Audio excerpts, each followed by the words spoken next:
The first time they told me my security camera was a problem, I honestly laughed because I thought they were joking.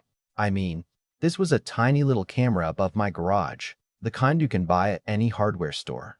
The kind people install because they do not want their packages disappearing from the front porch. But a few months later, that same camera became the one thing that exposed a secret an entire neighborhood had been trying to keep buried. And the strangest part was, the people who wanted it gone the most were the same people who claimed they had nothing to hide. My name is Daniel Harper, and for almost 8 years I lived on a quiet piece of property just outside the gates of a private community called Briarwood Hollow.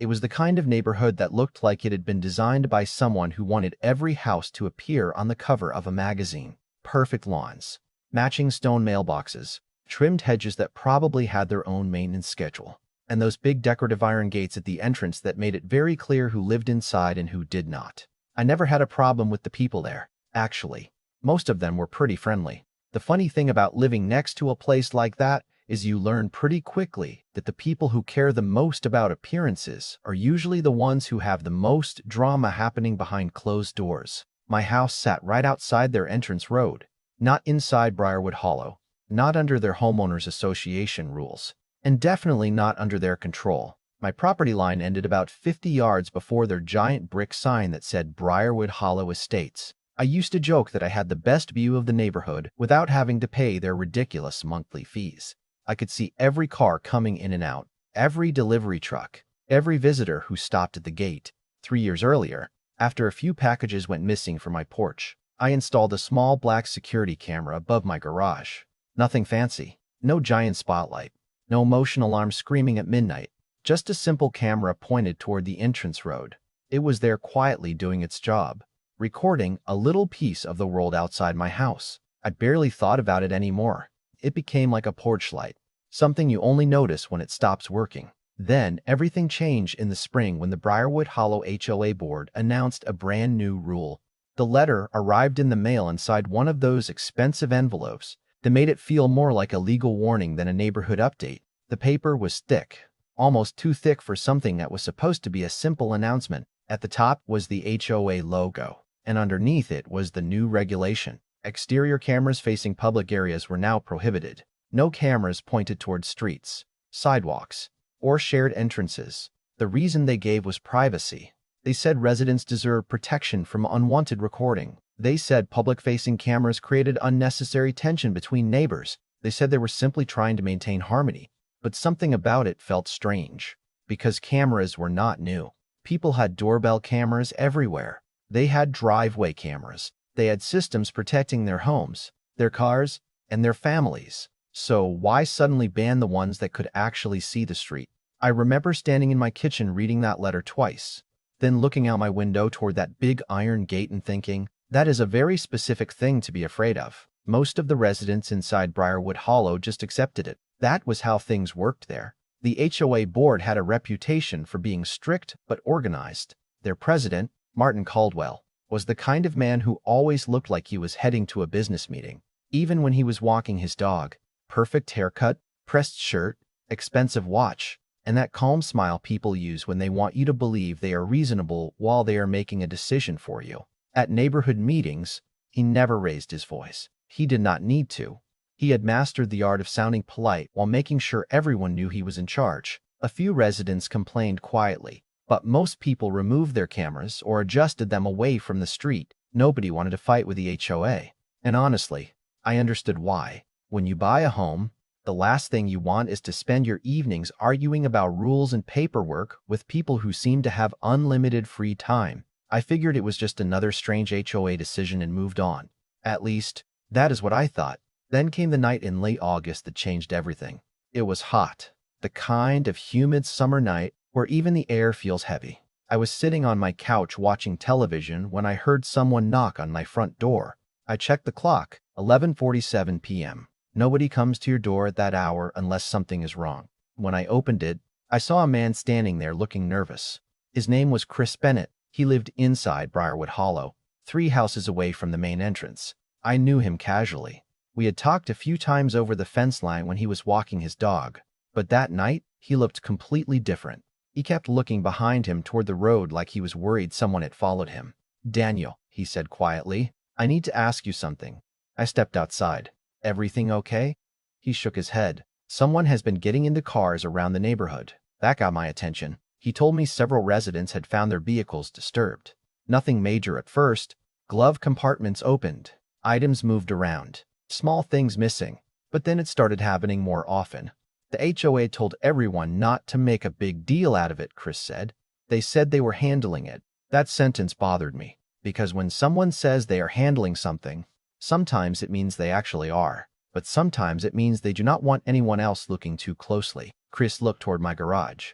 "Do you think your camera caught anything?" I did not even think about the HOA rule at that moment. I just remembered the camera, the little black box they wanted everyone to stop using, the one sitting there quietly watching the entrance every night. We went inside, opened my laptop, and pulled up the recordings. At first, we saw nothing unusual. Cars coming and going, a delivery driver, a teenager walking home, a neighbor returning late from work. Then we reached the early morning hours.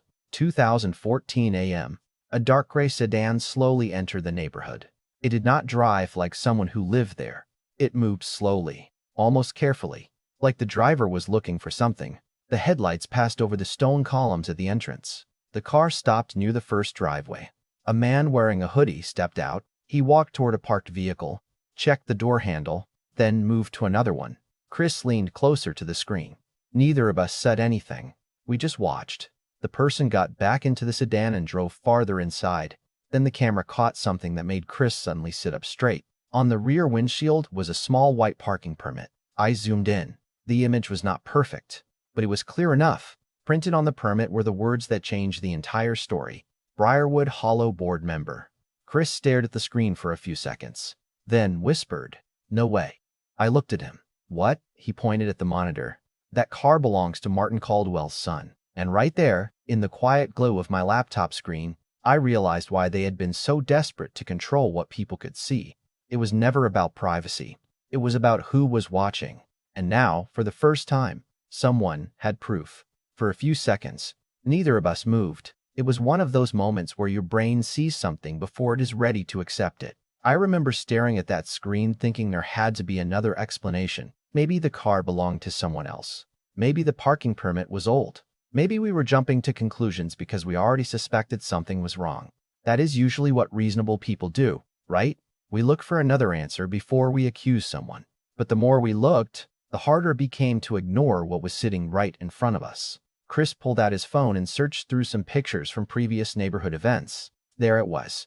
The same gray sedan parked behind Martin Caldwell's house during the summer block party. Same vehicle, same rear window, same white parking permit. The kind of proof that does not scream at you, but quietly sits there and lets you reach the conclusion yourself. Chris looked at me and said, "Daniel, if this gets out, everything changes."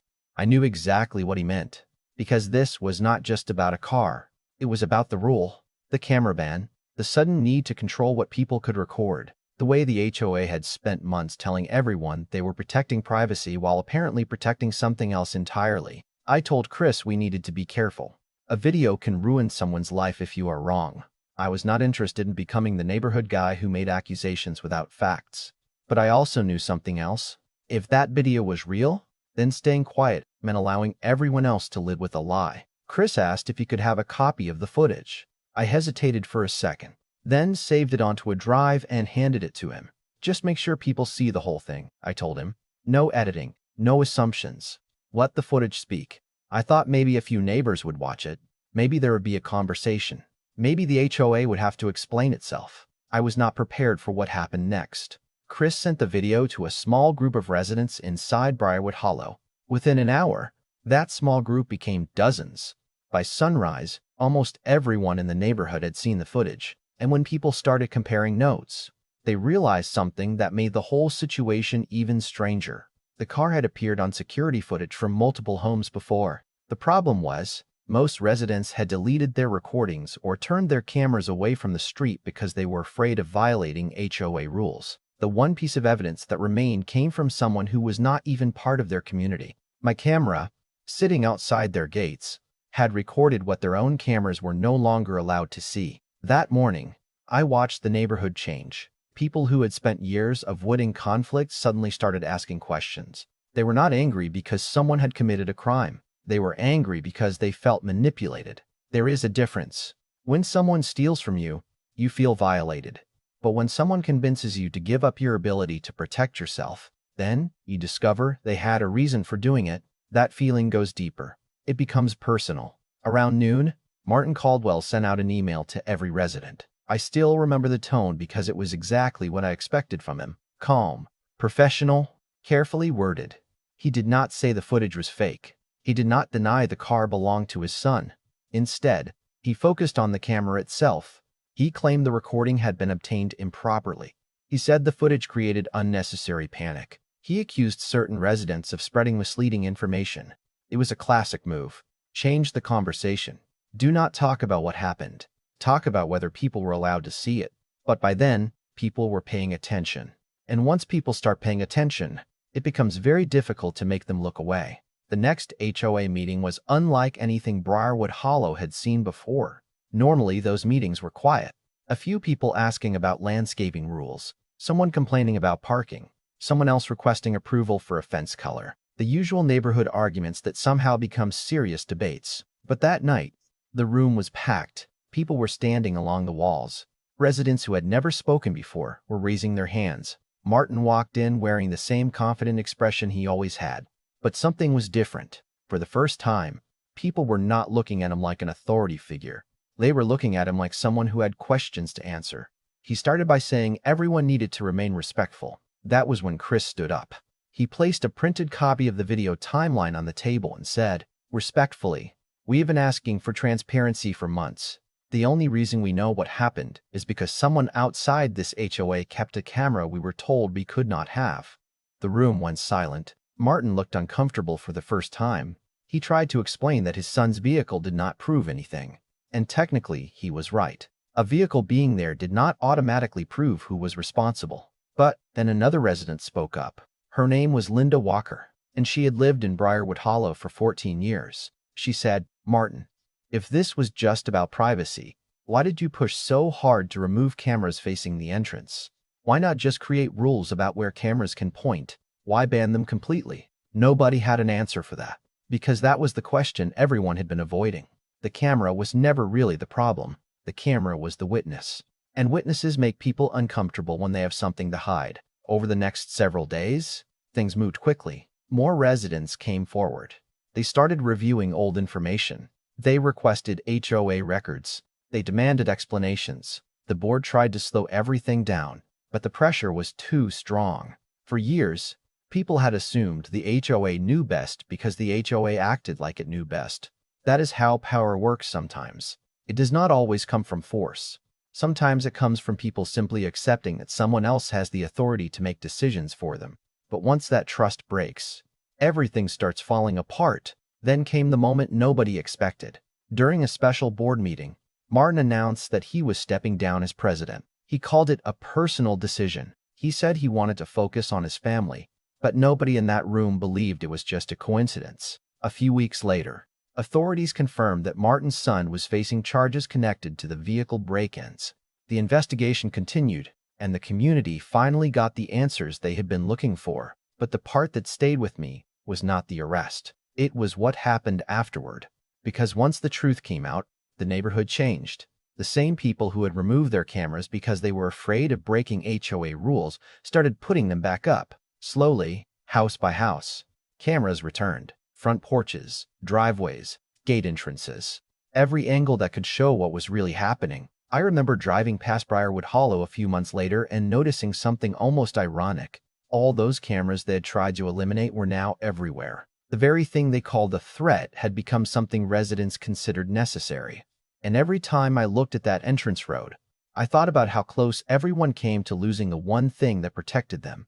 Not the camera itself, the ability to see clearly. But there was still one question that bothered me. Even after everything was exposed, some residents still defended Martin. Some said he was a good man who made one bad decision. Others believed the camera ban had a bigger story behind it than anyone knew. And honestly, I still do not know every answer. I only know what my camera captured that night, and I know what happened when people finally stopped looking away. Because sometimes the truth does not arrive with a warning. Sometimes it is sitting quietly above your garage. recording everything, waiting for the moment someone finally decides to watch. Looking back now, the strangest part of the whole situation was that nobody ever really cared about my camera until they realized what it could reveal. For 3 years, it sat above my garage collecting ordinary moments. A delivery truck arriving late, a neighbor coming home from work, a kid riding a bicycle past the entrance. Nothing dramatic, nothing exciting, just life happening one frame at a time. But the moment that little camera captured something uncomfortable, suddenly it became a problem. And that taught me something I still think about today. People who are honest usually do not fear being seen. They might not love cameras. They might not want every detail of their lives recorded. But they understand that transparency protects everyone. The people who panic are usually the ones who are afraid of what someone else might discover after everything happened. I never joined Briarwood Hollow. I still live outside those gates. Just like before, my house is still the same. My garage is still the same. And that little black camera is still sitting above the door, quietly watching the road. The funny thing is, people inside the neighborhood now wave at me when they drive by. Some of them even joke that I became their unofficial security system. I always laugh and tell them I never planned on being anyone's neighborhood detective. I just wanted to know where my packages went. But sometimes life puts you in the middle of a story you never asked to be part of. Today, every home in Briarwood Hollow has a camera facing the street. The same cameras they once called a privacy problem are now considered one of the most important tools residents have. And maybe that is the biggest irony of the whole thing. The thing they tried hardest to remove became the thing that protected everyone. So I want to ask you something. If you were living in that neighborhood, would you have followed the HOA rule and removed your camera? Or would you have questioned why they were so determined to stop people from seeing the street? Do you think the camera exposed the truth? Or do you think people sometimes go too far when protecting their privacy? Let me know what you think in the comments. Because stories like this always come down to one question. When power asks you to stop looking, is that the exact moment you should look closer? If you enjoyed this story, share it with someone who believes transparency matters. And subscribe for more real-life style stories about hidden conflicts, unexpected justice, and the moment you find running my mind.